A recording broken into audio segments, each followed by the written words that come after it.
최근 대기업과 공기업에서 제가 면접이나 서류 전형을 가게 되면은 약 30% 정도는 동일한 서류가 나옵니다. 그래서 이 사람들은, 위 응시자들은 일단 경험이 없이 남의 서류를 보고 뵙겠다고 생각하고 일단 제외시킵니다. 그래서 제가 여러분에게 이렇게 유튜브로 강의를 하는 이유는 절대 그러시면 안 돼요.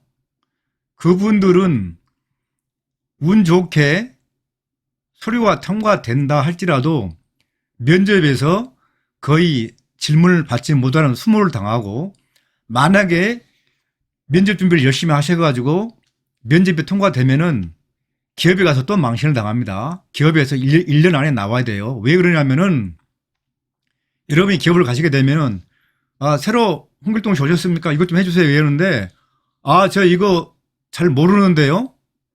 저 이거 안 해봤는데 하면은 그게 바로 어떤 이유로든 간에 알려지게 됩니다. 그러면 여러분들이 상당히 일이 힘들어지고, 최악의 경우에 그런 사례가 많아지면은 한두 번은 이해를 하겠지만 많아지면은 자칫 1년 안에 회사를 떠나야 됩니다.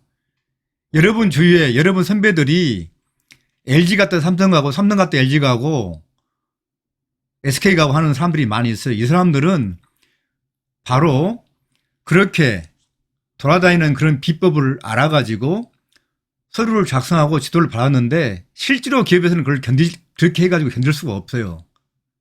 그렇기 때문에 많이 제가 말씀드리지만은 본인이 준비한 직무가 없다 그러면 서류를 쓰지 마셔야 돼요.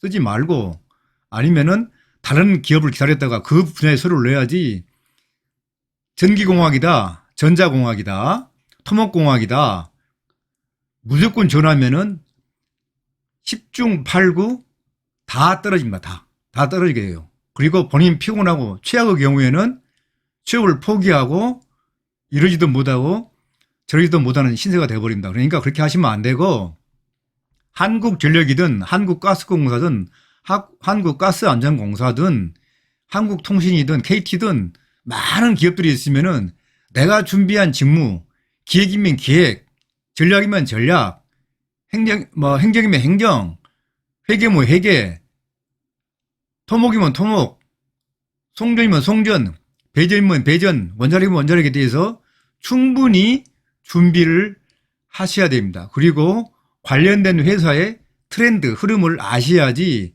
무작정 지원하면 안 된다. 그래서 요즘 각 공기업에서는 브라인드 채용을 하게 되는데, 브라인드 채용은 기본적으로, 자 보시죠.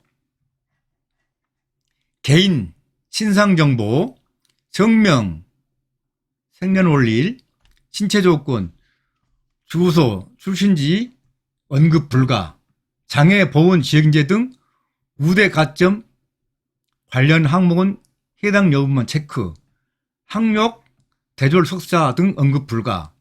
자, 얘가 나와 있어요. 얘가 신상정보 처리 예시, 연세대학교, 영영대학교, 양정고등학교, 영영고등학교, 이메일, 동아리명 등으로 출신 학교가 간접적으로 드러나지 않도록 유의. 또한 지도교수명 언급 불가, 학교 추측 가능. 그 다음에 프로젝트명 언급 가능.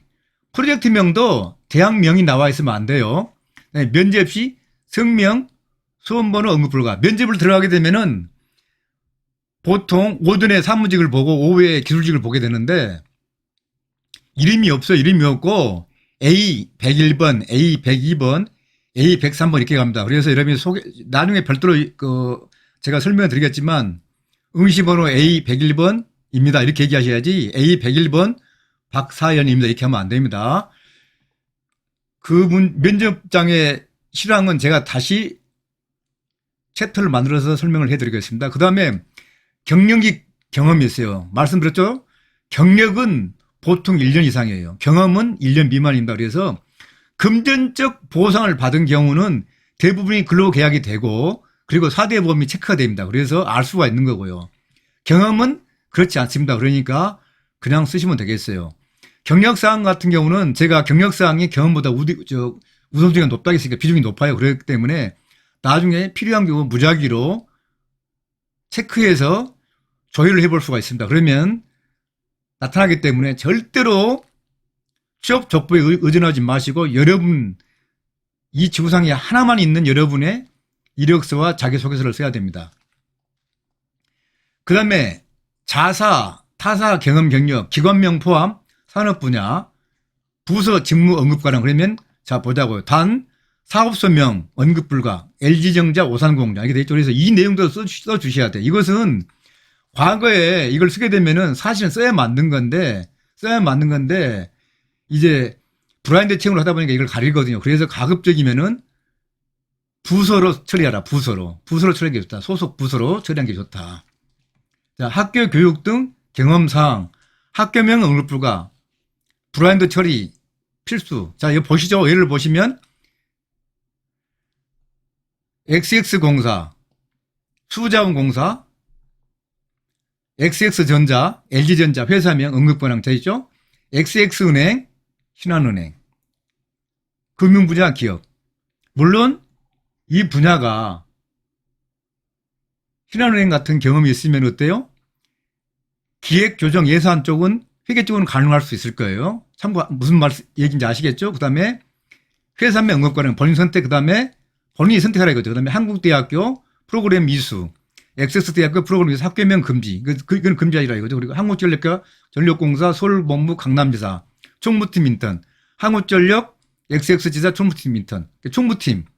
그런데 이렇게 총무팀을 쓰게 될 경우는 어때요? 총무팀에 쓰긴 썼지만 총무팀에 가면은 굉장히 많은 업무가 있어요. 그 내용을 보시고 실제로 내가 총무팀에서 맡은 업무, 그 맡은 업무를 쓰셔야 돼요. 맡은 업무를 쓰셔야지 총무팀에서 어떤 일을 했다고 하는 것보다는 총무팀에서 무슨 업무를 했다, 몇 개월 했다, 며칠 했다, 이걸 다 쓰셔야 돼. 그래야만이 믿고 그걸 물어봅니다. 그래서 나중에 면접 여러분이 서류를 쓰실 때 불안전 면접 같은 경우는 거의 직무로 판단을 하기 때문에